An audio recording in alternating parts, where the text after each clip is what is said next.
Il fut un temps qualifié de parti de barjot, farfelu et raciste par le Premier ministre David Cameron. Mais aujourd'hui, le UKIP pourrait bien arriver en première place en Grande-Bretagne lors des élections européennes. Qui sont-ils et qui vote pour eux? Est-ce que des électeurs désabusés du Parti travailliste ont rejoint leur rang? Pour le savoir, Euronews est allé à Manchester, dans le nord de l'Angleterre. Parti pour l'indépendance du Royaume-Uni, le nom pouvait difficilement être plus clair. Le UKIP et son chef de file Nigel Farage ont promis un séisme politique en Grande-Bretagne lors des élections européennes. Et l'homme sillonne le pays depuis un mois pour rallier les électeurs au-delà de son bastion du sud de l'Angleterre. Récemment, c'est à Manchester qu'il a fait résonner son appel pour une sortie de l'Union européenne et un durcissement de la politique d'immigration.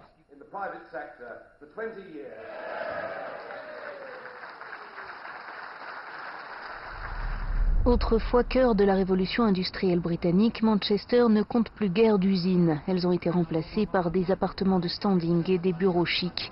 Pour autant, le taux de chômage y est d'environ 8% et plus de 10 000 familles y ont perdu leur maison en 2012. Dans ce contexte, le UKIP veut attirer la classe ouvrière qui vote traditionnellement travailliste. Récemment, le parti a terminé deuxième dans la commune de Wythenshawe, aux abords de Manchester. Les appels de Farage à fermer les portes du pays aux travailleurs non qualifiés trouvent ici un écho grandissant. On ne devrait pas être dirigé par Bruxelles. On devrait avoir notre mot à dire sur notre pays. Et puis l'immigration, il y en a trop. Je vais voter pour Nigel Farage. Je pense qu'il a raison. Il y a des gens dans ce pays qui ont besoin de travail. C'est aussi simple que ça, non? Ça ne me fait rien que quelques-uns viennent ici, mais pas qu'on soit envahis. Je pense qu'ils ont des tendances fascistes quand ils parlent des travailleurs qui viennent dans le pays. Et je parle de mon expérience personnelle. J'ai travaillé dans les champs et les Européens qui viennent ici prennent des jobs que nous, on ne voudrait pas faire de toute manière. Ce qu'il dit ne me convainc pas du tout.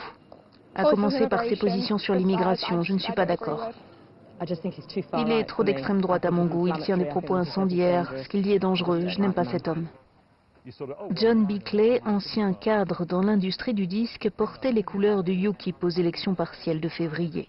Les travaillistes et les conservateurs l'ont tour à tour déçu et il estime que le UKIP est la seule alternative aux politiciens de carrière. Quand je regarde la brochette de travaillistes et de conservateurs à Westminster, je me demande, est-ce qu'un seul de ces types a jamais eu un vrai travail? Est-ce qu'ils comprennent ce que c'est que de payer les factures à la fin du mois? Ces gens-là sont coupés des électeurs dans la plupart des cas. Le professeur Rob Ford, qui enseigne à l'université de Manchester, a coécrit une étude sur ce parti. Cette étude passe au crible les opinions de plus de 100 000 électeurs britanniques et parmi eux 6 000 électeurs du UKIP.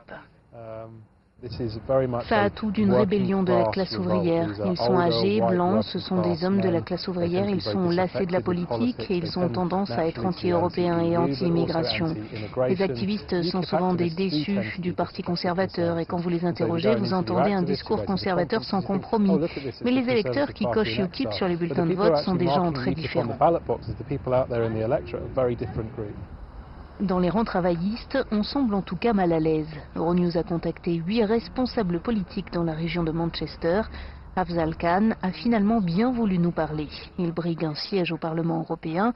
Ancien conducteur de bus, il ne veut pas croire que ce giron travailliste puisse tomber un jour aux mains du UKIP.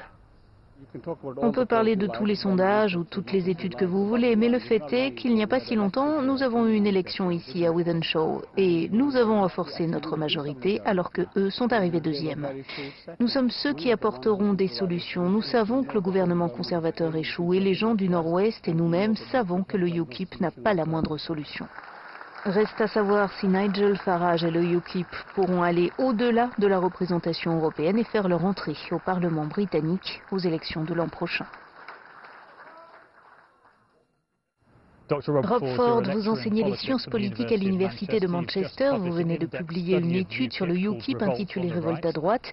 Le UKIP est décrit dans les médias britanniques comme le parti conservateur en exil. Est-ce que c'est justifié?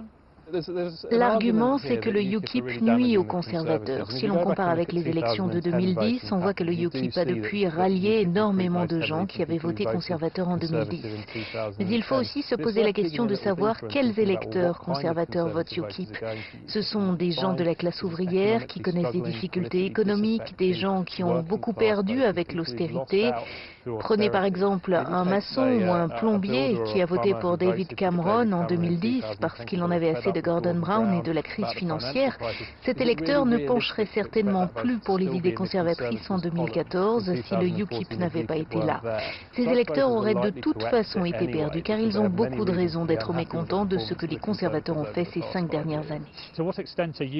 Dans quelle mesure est-ce que le UKIP fait partie de la mouvance anti-establishment? Je dirais qu'ils font partie de l'émergence de la droite radicale à laquelle on assiste depuis 2 décennies. Je pense que Wilders, Le Pen, le Parti populaire autrichien, ces partis ont beaucoup de ressemblances avec le UKIP. Et il y a une tendance de cette partie de l'électorat qui se sent abandonnée, qui n'a pas bénéficié des changements qui ont eu lieu ces dernières années, à aller vers ces partis anti-système, oui. Marine Le Pen et Geert Wilders aimeraient former une alliance avec Nigel Farage au Parlement européen. Est-ce que ce serait une bonne chose pour le parti? Ce serait une mauvaise idée. En fait, ces appels du pied sont très utiles pour le UKIP parce qu'ils ne cessent de les rejeter publiquement. De cette manière, le UKIP peut dire, vous voyez, nous ne sommes pas comme le Front National et pas comme le parti de Wilders. Nous ne sommes pas un parti qui se fonde sur l'identité ou la race. Nous sommes des modérés.